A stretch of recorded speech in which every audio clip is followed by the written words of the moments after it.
Council for Long Beach recently sponsored an event called A-Lot to activate empty lots in the city with art and performances. One of the artists who participated was Carlos Ramirez. Born and raised in Los Angeles, Carlos has exhibited his work at the Palo Alto Art Center, the American Museum of Ceramic Art, and the Los Angeles Municipal Gallery.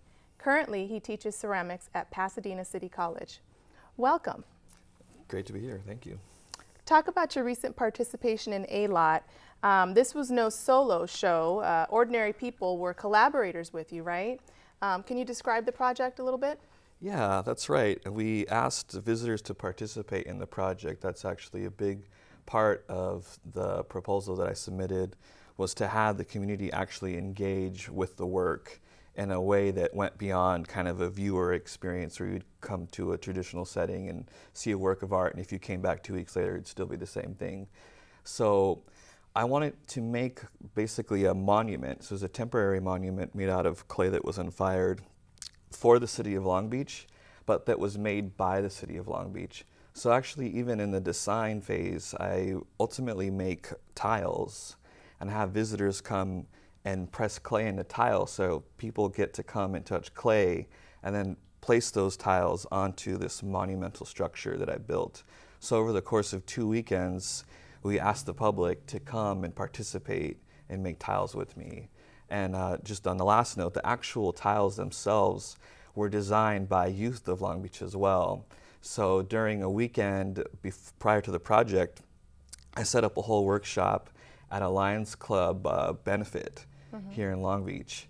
And I kind of set up these prompts about symbols and iconography, and how those are ubiquitous just all around us.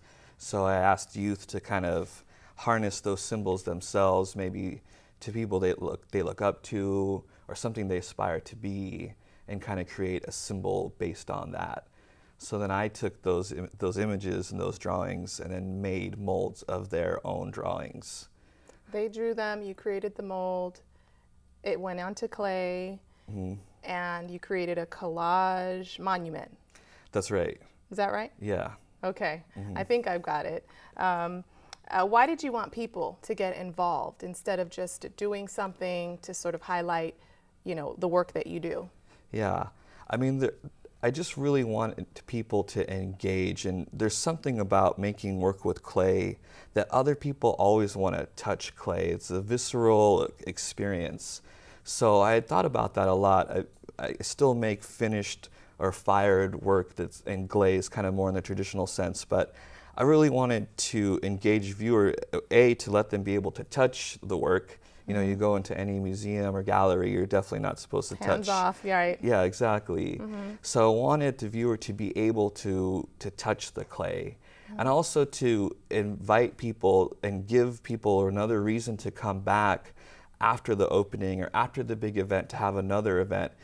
And that, I guess, ties into the materiality of working with clay, because it has all these stages of drying. Like when you first take clay, it's wet and dark and has a very rich color, and then when we press it on top of the monument, it will start to dry and crack and change colors, and in some cases even fall off, kind of becoming its own fast forward ruin, falling apart.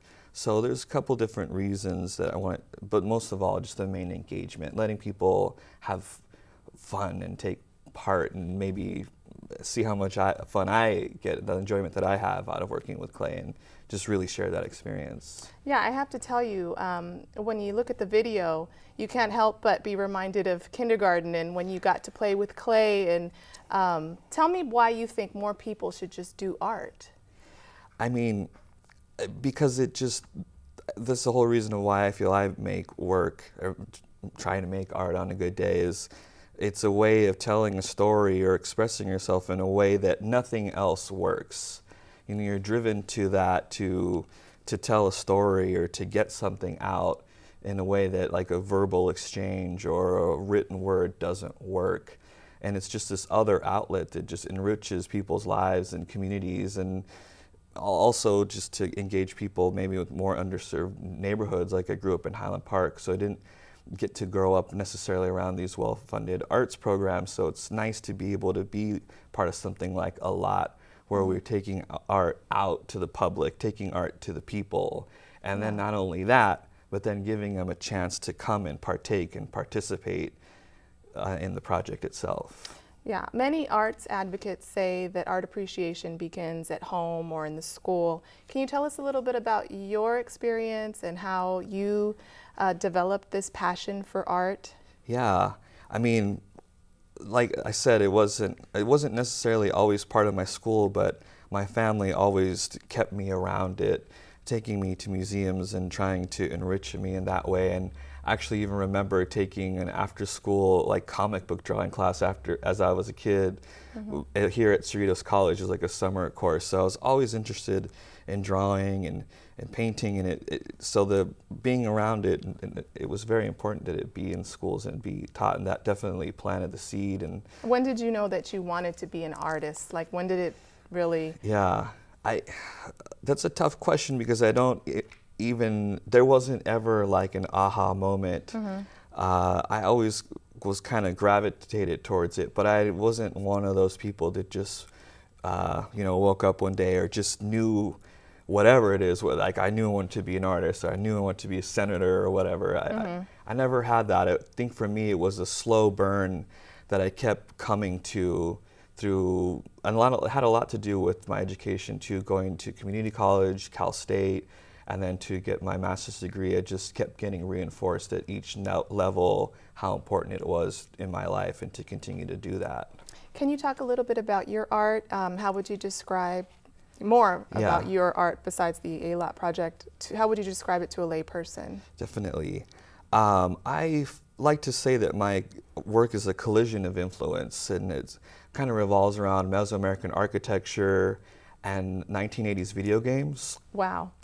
Yeah, and also the canon of art and minimalism, and just the curious similarities between Mesoamerican ruin, the step pyramids, and how that really begins to look like a very close-up image of a 1980s pixelated imagery. So it's kind of I'm bringing my own cultural history, but also kind of the time of my life that I grew up in that really begins to influence the work that I make. Briefly talk about how the arts are often the first thing to be cut in schools, and how many of us can support the arts. Yeah, I mean, it is a tough thing, and even now, like you mentioned, I work at a community college, and it's so important for me to be a part of those things.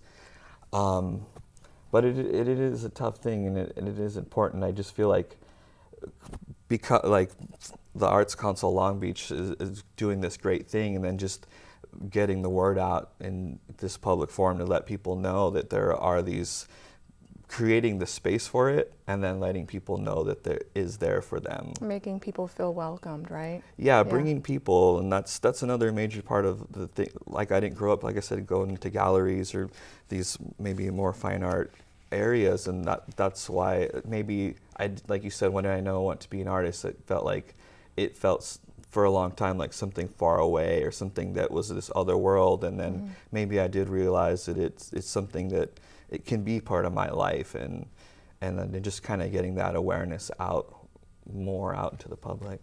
Well, thank you very much for joining us.